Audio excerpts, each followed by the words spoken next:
Nina bakavezi kofa abantu kosalibongo izona ezosala zibadabula izona ezosala zibalilele emanxiweni mbombosho omnyama umgabadelo wagabadela inkundla kwaBulawayo umashikizela shimpi yakhe umvevanelo kaPhunga noMageba umvevanelo mabala ibhadu ngibe ngiyalithinta luyahwaqabala lunjengophunga waseBulawini lunjengovuma kubangoma inkomo yabuya yodwa kwaSoshangane ezinye zofa umdlebe isilo sakithi emgungundlovu leso isilo udingane ngethemba basaphila abezulu eliphezulu sisaphila thina kwaSokhumalo esithombeni nina beqhawe ngudade untombi ezinhle wakwaJiyane nina beqhawe owaziwa kakhulu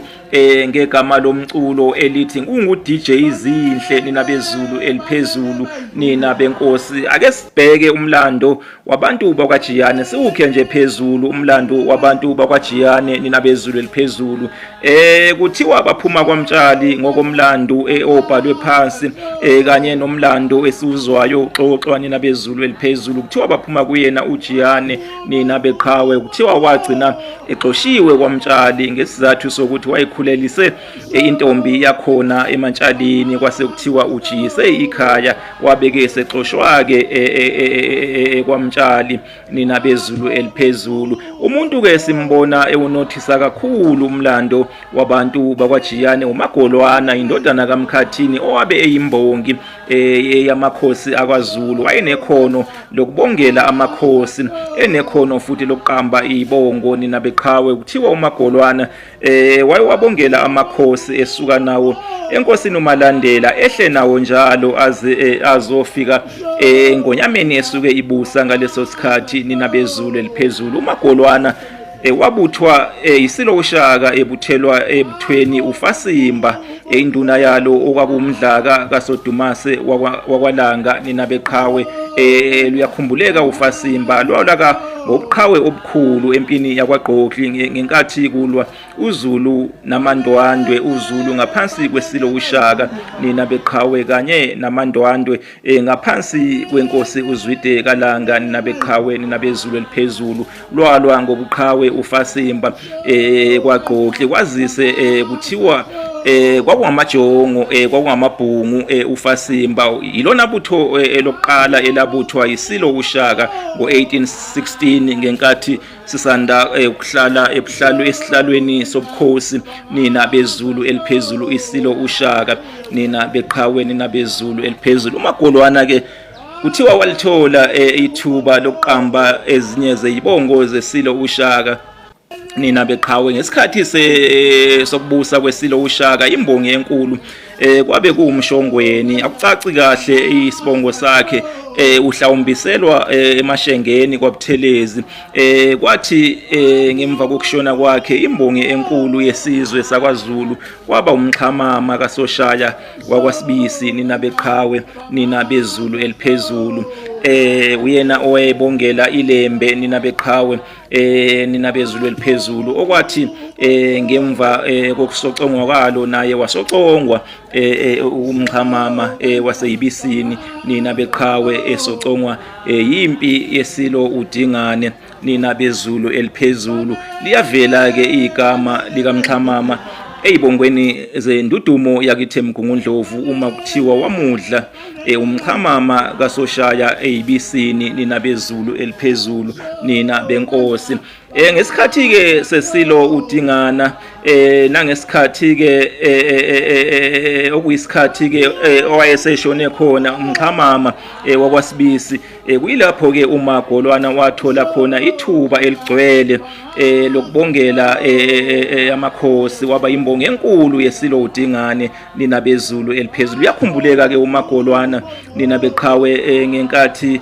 kwaza equmba phansi imbongi yenkosi uMzilikazi yabakwaKhumalo ngenkathi kuzolwa impi yaseMpama nina bezulu eliphezulu kusho kwakuyisikhathi ngenkathi lapho imbongi zisahlolodelana ingakaqali impi nina bezulu eliphezulu wayibulala ke ngaleso sikhathi uMagolwane wakwaJiyane imbongi yenkosi uMzilikazi nina bezulu eliphezulu nina benkosi ake sihlabele emgamu nina besilo ake siqhubeke nina bezulu eliphezulu. uMagolwane wayekhona empini yaseNcome, nina beqhawe kwazise ngaleso sikhathi uKhakhayi waseliqinile waseyiqhawe impela ngaleso sikhathi ngenkathi kulwa uZulu namabhunu eNcome nina bezulu eliphezulu. Kwathi ngo 1856 ngenkathi kulwa abantwana oCetshwayo kanye nomntwana uMbuyazwe, uMagolwane wayibamba ngasohlangothini lo mntwana uCetshwayo nina bezulu eliphezulu, okuhlangothi olwadla umhlanganiso uhlangothi loSuthu nina bezulu eliphezulu. Ngaleso sikhathi kwasekubusa iSilo uMpande nina bezulu eliphezulu. Waqhubeka uMagolwane wabongela naso iSilo sakithi kwaNodwengu, iSilo uMpande nina bezulu eliphezulu, okuyisona esagcina simphambanise nemvula. Kuthiwa wayesecebile uMagolwane ngesikhathi sokubusa kweSilo uMpande, inkomo kwase uchibidolo uqobo seyibulala inyoka nina beqhawe nina bezulu eliphezulu. Kwaqubuka ke ingxabano phakathi kweSilo uMpande kanye noMagolwane nina beqhawe. Kuthiwa kwakubangwa ukuthi uMagolwane wayebulale uMayeza wakwaDlamini, wayemsole ngokuthi umkhunkuli uyathakatha nina bezulu eliphezulu. Asukuthandanga ke leso iSilo, asukuthandanga ke lokho iSilo sakithi kwaNodwengu nina beqhawe, ngoba umuntu wayengavumelekile ukuyithathela inqumo ngalezi inkathi nina beqhawe. Sagcina ke simphambanise nemvula uMagolwane nina beqhawe. Ngenkathi ke kulwa impi yaseNdondakusuka, zonke lezi izibongo lezi zeSilo uCetshwayo eyithinta impi yaseNdondakusuka zaqanjwa uyena uMagolwane nina beqhawe nina bezulu eliphezulu. Nina benkosi ezinye izibongo ke zeSilo uCetshwayo zasala ke seyiqanjwa ke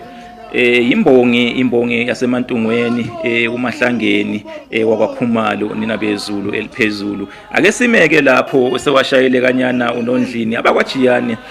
baphuma eMantshalini nina bezulu eliphezulu, okusho ukuthi bakanye